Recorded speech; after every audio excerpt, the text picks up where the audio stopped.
Pagpapatuloy ng kwento, dumating na si Alan sa Royal Palace. Hindi nagtagal, si Alan at ang mga miyembro ng Cal faction ay magalang na yumuko sa harap ng pinakamataas na pinuno ng Asteria. Ipinahayag ni Alan ang kanyang paggalang sa dakilang monarkang namumuno sa kaharian. Iniutos ng pinuno na itaas nila ang kanilang mga ulo. Pagkatapos ay tinanong nito kung si Alan ba ang kasalukuyang Count Palacio. Ang babaeng nakaupo sa trono ay si Chen Critnia, ang ikawalong monarka ng Asteria. Kinumpirma ni Alan na siya nga ang tinutukoy na Count Palacio. Kasabay nito, nagsimulang magbulungan at magtsismisan ang mga maharlika sa paligid. Halatang masaya sila dahil naniniwala silang sa wakas ay mapapag-alitan na ng reyna ang Cal faction na matagal na nilang kinamumuhian. Ngunit sandaling tiningnan lamang ni Chen si Alan bago nagsabi ng isang bagay na walang sinuman ang nakahula. Ipinahayag niyang pagkakalooban si Count Palacio ng titulong Marquis. Agad na natigilan si Alan at maging ang ibang mga maharlika. Hindi nila maintindihan ang katatapos lamang na sinabi ng reyna. Ipinaliwanag ni Chen ang dahilan. Nabalitaan niya na pinarusahan ni Alan ang mga taong unti-unting sumisira sa Asteria mula sa loob. At para sa kanya, nararapat lamang na gantimpalaan si Alan para sa ginawa nito. Mas lalo namang nalito si Alan. Sa kanyang pananaw, ang ginagawa ni Chen ay tila pagtulong sa Cal faction sa halip na pagpaparusa rito.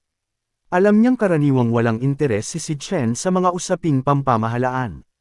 Dahil dito, lalo siyang nagtaka kung bakit binigyan siya ng napakalaking gantimpala.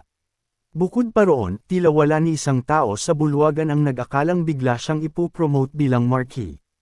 Sa isip ni Alan, marahil ay ipinapakita lamang ni Chen kung gaano siya katiwala sa kapangyarihan ng korona. Parang sinasabi nitong kaya siyang durugan anumang oras kung gugustuhin nito.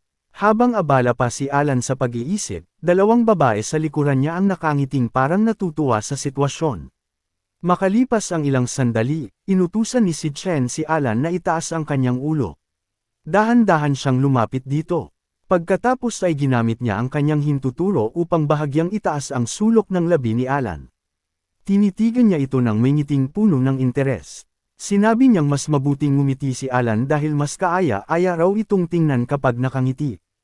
Pagkasabi niyon, iniwan niya si Alan at pinayagan siyang tamasahin ang handang piging.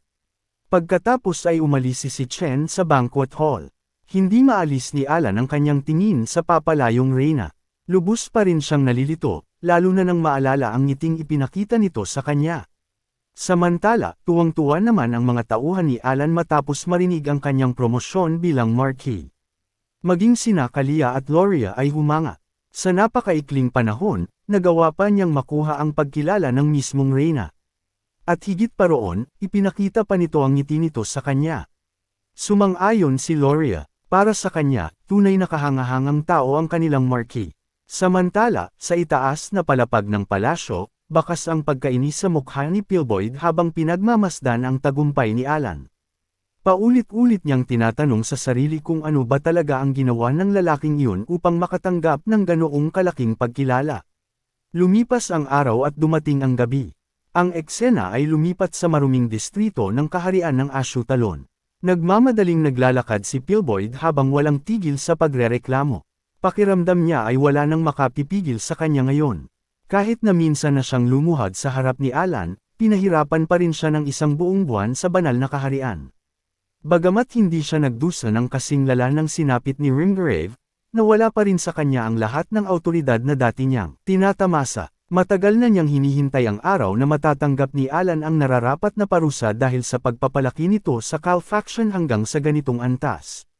Ngunit ngayon, maging ang reyna ay kinilala na rin si Alan. Lalong dumilim ang ekspresyon ni Pilboyd habang iniisip iyon. Hindi nagtagal, nakarating siya sa isang nakatagong gusali. Nagbigay siya ng isang lihim na password sa bantay. Dahan-daang bumukas ang pinto. Ngunit agad siyang natigilan sa kanyang nakita. Sa loob ng silid, may isang taong walang awang nakatapak sa ulo ng isa pang lalaki.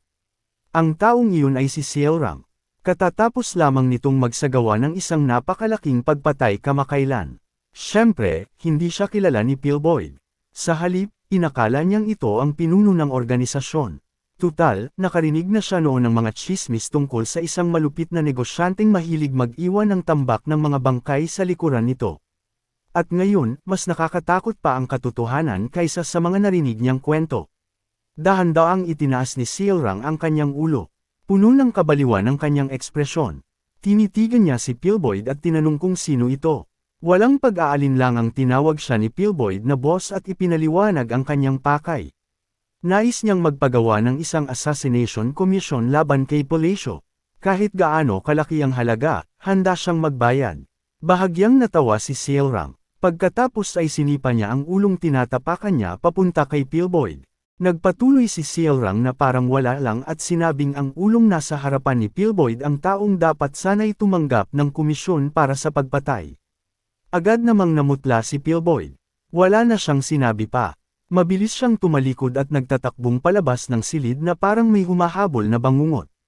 Nagkatinginan lamang ang mga bantay sa labas sa sobrang pagkalito. Ilang sandali pa lamang ang nakalipas nang pumasok ang lalaki sa silid ng kanilang boss, ngunit ngayon ay lumabas itong nanginginig sa takot. Nang makita iyon, humikab lamang si Sealrang nang may pagkainip. Sa tingin niya, lalo lamang pinakomplikado ni Pillboyd ang lahat. Sa isang iglap, kumilos si Sealrang. Sumabog ang kanyang bilis habang sumiklab ang kidlat sa paligid. Humagupit ang matutulis niyang kuko kasabay ng nakakasilaw na mga kidlat na bomb-alot sa buong gusali. Nagliyab ang mga arko ng kuryente sa bawat sulok. Isa-isang bumagsak ang mga katawan. Sunod-sunod ang mga sigaw na agad nalunod sa tunog ng mga pagsabog at nagkakapirasong laman. Sa loob lamang ng maikling panahon, pinaslang ni Sealrang ang lahat ng tao sa lugar. Si Pillboyd lamang ang natira. Nakaupo ito sa sahig habang nanginginig ng matindi. Bumabalot ang malamig na pawis sa kanyang mukha at puno ng takot ang kanyang mga mata. Sa nanginginig na boses, dali-dali niyang ipinakilala ang sarili bilang isang marki ng Asteria. Nangako siyang magbabayad ng kahit magkano kapalit ng kanyang buhay. Malamig siyang tiningnan ni Sealrang. Pagkatapos ay nagtanong ito, bakit mo gustong patayin si Alan? Bakit may masama kang balak laban sa asawa ko? Malapit na kaming ikasal. Tuluyang natigilan si Pillboyd. Wala siyang kahit katiting na ideya kung ano ang pinagsasabi ng baliw na negosyanteng nasa harapan niya. Wala man lang babala. Sa isang kisap mata, lumipad ang kanyang ulo. Walang awang pinugutan siya ni Sealrang. Bumulwak ang dugo habang bumagsak sa sahig ang walang ulong katawan. Sa malamig na tinig, sinabi ni Sealrang na walang sinuman ang may karapatang gumawa ng masama laban sa kanyang tagapagligtas. Lumipat muli ang eksena sa palasyo. Tapos na ang royal banquet. Tahimik lamang sina Kalia at Loria habang pinagmamasdan si Alan na patuloy na kumakain. Samantala, sa isip ni Alan, tahimik siyang nagmumuni-muni habang tinitikman ang iba't ibang dessert na inihain sa piging. Kailangan lamang niyang maghintay hanggang sa susunod na linggo. Matapos ang pagdiriwang, muling bumiyahe ang karwahe ni Alan patungo sa susunod niyang destinasyon. Nakahiga siya ng komportable sa sofa ng karwahe habang inaayos ang kanyang mga iniisip. Hanggang ngayon ay hindi pa rin niya maintindihan ang tunay na intensyon ng Reyna. Sa tingin niya, maaari pang lumala ang sitwasyon kung magpapatuloy ang mga bagay sa ganitong direksyon. Habang nagpapahinga siya, biglang tinawag siya ni Evan bilang Count Este Marquis. Agad na napabangon si Alan. Ipinaalala niyang halos 10 beses na siyang tinatawag ni Evan sa ganoong paraan. Ipinaliwanag niyang hindi pa naman opisyal na naisagawa ang seremonya ng kanyang pagtataas ng ranggo. Mas mabuting tawagin pa rin siya gaya ng dati. Tumango si Evan. Pagkatapos ay itinuro nito ang tanawin sa labas ng bintana ng karwahe at tinanong kung iyon na ba ang kagubatang hinahanap ni Alan. Sa kanilang harapan ay nakalatag ang malawak na damuhan na direktang katabi ng isang malaking desyerto. Ang lugar na iyon ay tinatawag na Atla. Ipinaliwanag ni Alan na malapit ang desyerto sa kolonya, kaya plano muna nilang dumaan sa kagubatan bago tumuloy doon. Lalong sumakit ang ulo niya nang isipin ang lahat ng kailangang gawin. Napakarami na niyang problema na kailangang asikasuhin. Dahil natalo niya si Kais, kailangan na niyang pumunta sa mga guho sa kolonya. Bukod doon, upang maibalik ang kapangyarihan ng bagay na ibinigay sa kanya ni Henkel, kailangan din niyang bumiyahe patungo sa Raxes. Hindi pa kasama roon ang katotohanang ginamit bilang dahilan ng kanyang promosyon ang paglilinis sa Underworld. Ibig sabihin, kailangan na rin niyang simulan ang paghahanda para sa bagay na iyon. Habang mas iniisip niya ito, lalo lamang humahaba ang listahan ng kanyang mga gawain. Muling binuksan ni Alan ang kanyang talaan na Knowledge of Psychedelia, na kamakailan lamang niyang in-update. Sandali siyang natahimik. Kung tama ang kanyang alaala, may isang mahalagang nilalang sa imperyo na tinatawag na Bone Eater. Napunta ang kanyang tingin sa mapa sa loob ng talaan. Ipinapakita nito ang kontinente ng Ampelen. Nahahati ang kontinenteng iyon sa dalawang malalaking rehiyon. Ang Eastern Federation Kingdom ang pangunahing tagpuan ng larong Psychedelia. Samantalang ang Western Empire naman ang tagpuan ng Calypsophobia. Sa pagitan ng dalawang kapangyarihang iyon ay matatagpuan ang isang malawak at tigang na lupain na kilala bilang Blans o Westerlands. Isa itong napakalaking hangganang naghihiwalay sa dalawang makapangyarihang bansa.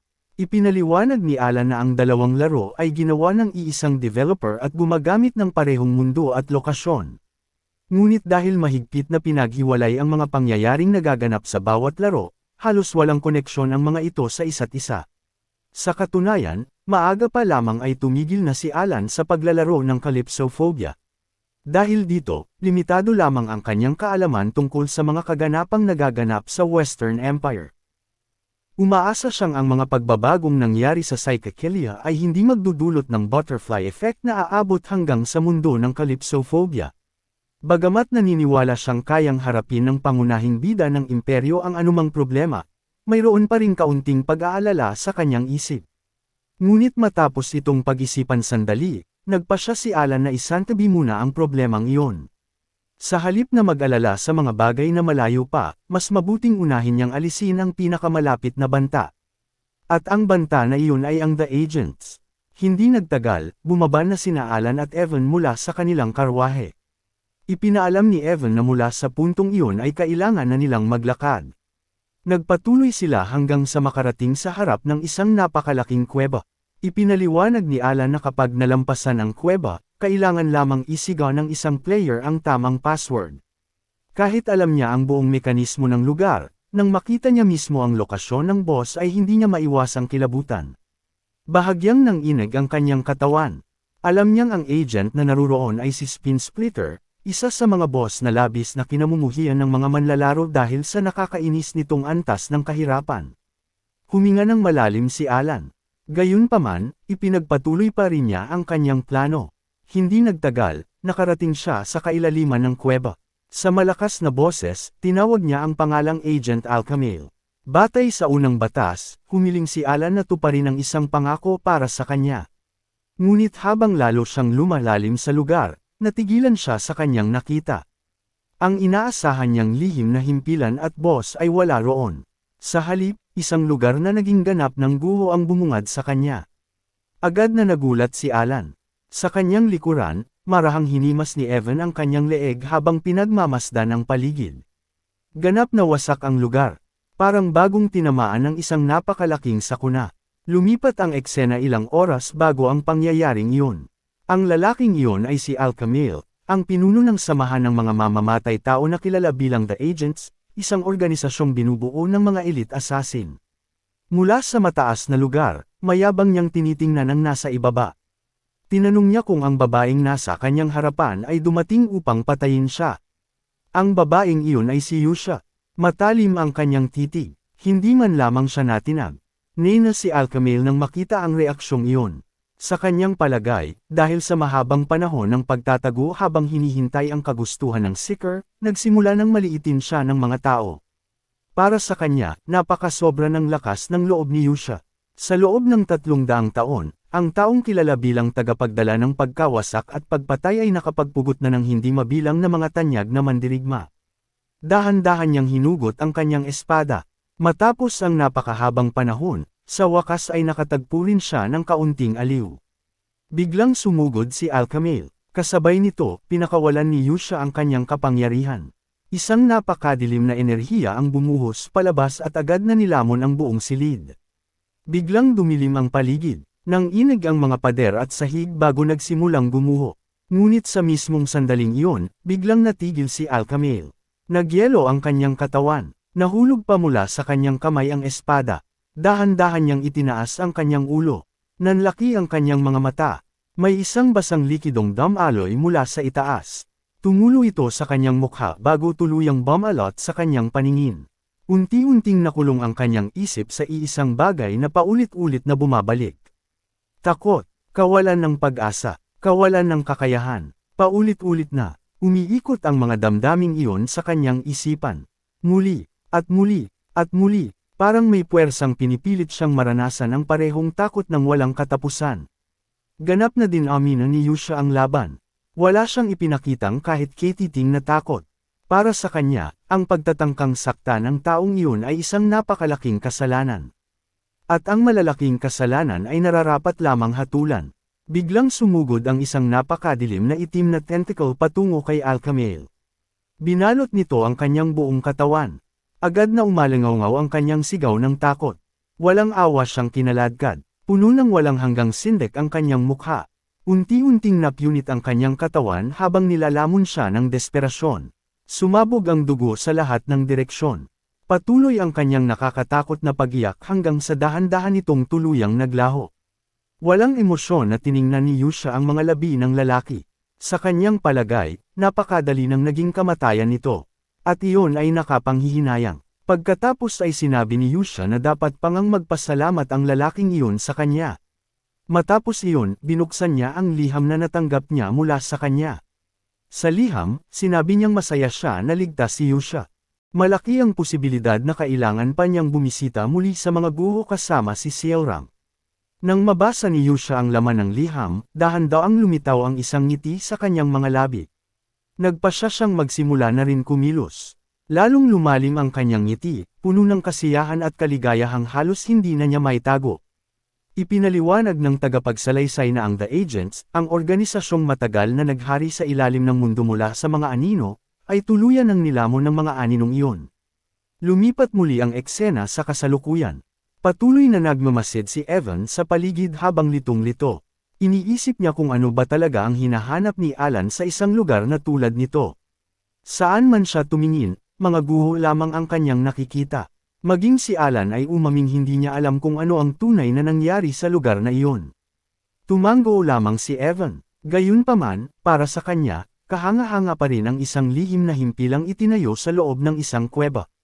Habang mas lalo silang nag-e-explore, may natuklasan siya. May pagmamalaking ekspresyon, agad niyang ipinakita kay Alan ang kanyang nakita. Isang bundok ng kayamanan. Napalaki ang mga mata ni Alan nang makita ang napakaraming kayamanang yakap-yakap ni Evan.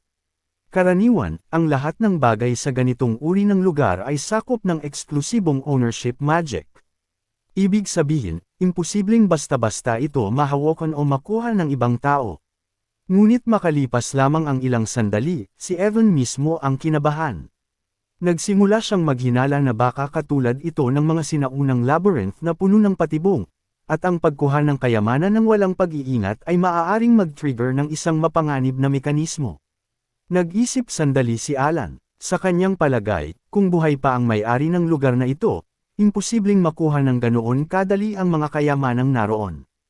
Ibig sabihin, iisa lamang ang posibleng paliwanag. May napakalaking problemang kinaharap si Alcamael. Dahan-daang lumawak ang ngiti ni Alan. At habang lumalaki iyon, tila nagiging medyo baliw ang kanyang ekspresyon. Bigla niyang inakbayan si Evan. Sa sobrang sigla ng kanyang boses, inutusan niya itong kunin ang lahat. Kinilabutan si Evan nang makita ang ngiting iyon. Pinaalalahanan pa niya si Alan na huwag magbiro habang may ganoong nakakatakot na mukha.